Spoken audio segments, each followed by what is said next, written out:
Hope you're doing well today. It is June 26th. Our reading today is from Hosea. Yesterday we started looking at the account of Hosea, the prophet who was told to take a wife of harlotry. Chapter 2, what we're going to be thinking about today is just how Israel got in this state. What did they do? What was their mindset? And just very simply, and I'm sure you could probably already guess, but to just look at a few different passages from Hosea. Reading today is chapter 2, verses 14 through 23, and chapters 3 through 8. So we spoke a little bit yesterday as the Lord would hedge her up. But then you have the Lord's mercy on Israel, right? And you have the promises, of course. But let's look in chapter 4. So the reading is chapters 3 through 8. But in chapter 4, one of the problems was, my people are destroyed for lack of knowledge. Because you have rejected knowledge, I also will reject you from being priest for me. Because you have forgotten the law of your God, I also will forget your children. Verse 5, you shall stumble in the day. Okay? Not seeing, blind, leaders of the blind. You shall stumble in the day, the prophet also shall stumble with you in the night, and I will destroy your mother. Destroyed for lack of knowledge, the more they increased, the more they sinned against me. Lord said I would change their glory into shame. And that's what was happening. They were rejecting knowledge. And that's a sad thing, needless to say, when people do that. And I was actually just thinking, in the Romans passage, when it speaks about the Gentiles, there at the tail end of Romans chapters, there in Romans chapter 1, it says, and even, in verse 28, and even as they did not like to retain God in their knowledge, God gave them over to a debased mind to do those things which are not fitting. People back then and now, people reject the knowledge of God. They just do. Not many of them will say that they do. And that's the same way back then. If you would have asked them, they would have said, we're the people of God. We love the Lord. And they did the same thing in Jesus' time. They draw near to me with their lips, but their heart is far from me. They were rejecting knowledge, and the Gentiles, they rejected, and they were without excuse. That's why it speaks about earlier in chapter 1, professing to be wise. Although they knew God, they did not glorify him as God, nor were they thankful, but they became futile in their thoughts. They were rejecting the knowledge of God, and that's what was happening leading up to the captivity. They were rejecting the knowledge of God. They were rejecting the law. They were rejecting the thing that was good for them, the oracles of God. And people still do it today.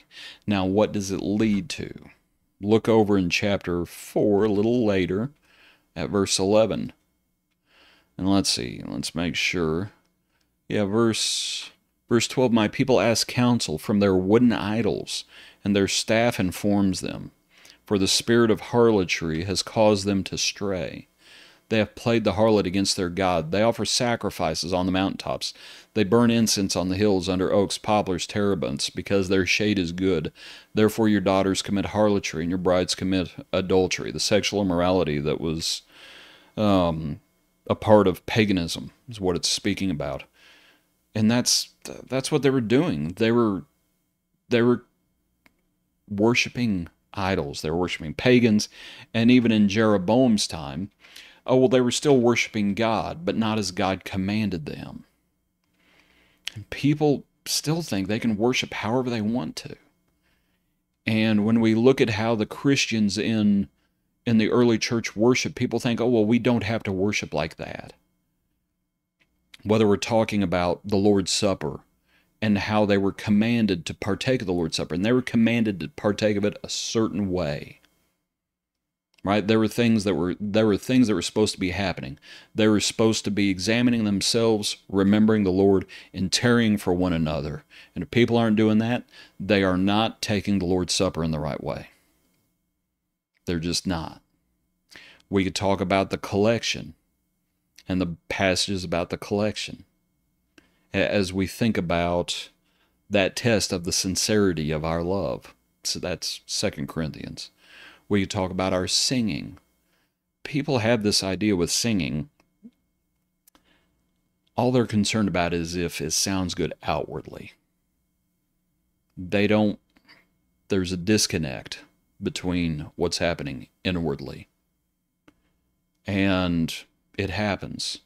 So whatever aspect of worship we're talking about, the preaching, and there are a lot of places anymore that call themselves churches, and they're no more churches than the man in the moon, because they're not interested in the knowledge of God.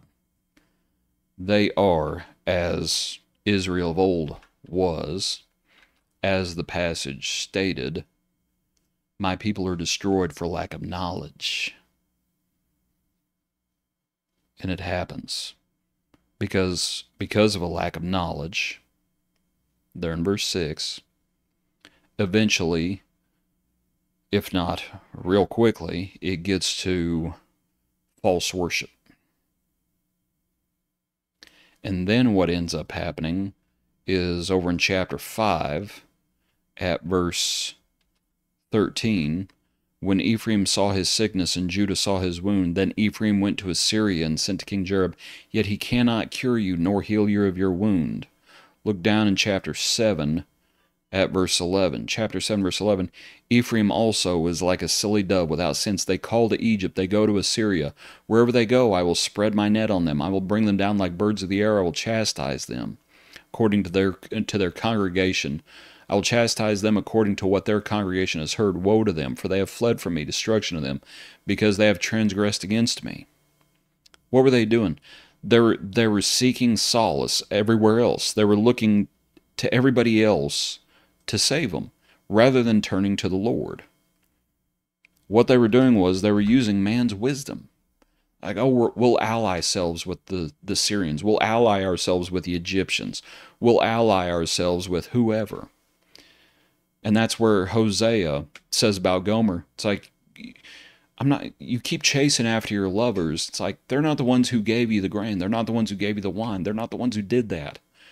Quit chasing after them. But that's what people still do today. They still try to ally themselves with these, and it's like, why do you want to, it's Israel of old, why do you want to be like all the other nations? Why do you want to be like them? You're supposed to be different than them. You're supposed to come out from among them and be separate, and yet you're going to ally yourselves with them? Why are you doing that? Because you've rejected knowledge, and it's manifesting itself in worship not being what it should, and it's manifesting itself in removing the exclusivity of God's people. That's what was happening. Now, back to Hosea. Look in chapter 6. Back up a little bit. Chapter 6 at verse 4. O Ephraim, what shall I do to you? O Judah, what shall I do to you? For your faithfulness is like a morning cloud, and like the early dew it goes away. Therefore I have hewn them by the prophets, I have slain them by the words of my mouth, and your judgments are like light that goes forth. Now we have a verse that's a quotation from the New Testament. For I desire mercy and not sacrifice, and the knowledge of God more than burnt offerings. And we have the quotation. And that's what the Lord desires. His desire is mercy. It's like they keep bringing sacrifices, and the problem was they were rejecting the knowledge of God. Keep bringing the burnt offerings, but they're not interested in actually following the Lord. They were bringing the maimed and they were bringing the cast-offs. And he says, take them to your governor, see if he wants them in another place. But the Lord's desire is mercy. The Lord is forgiving. The Lord is gracious. So why is it the Lord, even though he's gracious and he's compassionate and he is merciful, why is the Lord going to do what he's going to do? And it's because of verse 7. But like men they transgressed the covenant, and there they dealt treacherously with me. The Lord wants to be here. That's what the Lord's desire is. But Israel at this time is here. In order for them to get here, they're going to have to come back to the knowledge of God. That's what they're going to have to do. They're going to have to follow God's will. And unless they're ready to follow God's will, they will not find mercy. That's the truth of the matter. And that's still the truth of the matter. They transgressed the old covenant, we can transgress the new covenant. They dealt treacherously, we can count the blood of the covenant as a common thing, according to Hebrews. And you remember what that passage says in Hebrews? Let me see if I can flip over and find it real quickly. Those who count the blood of the covenant as a common thing. Let's see.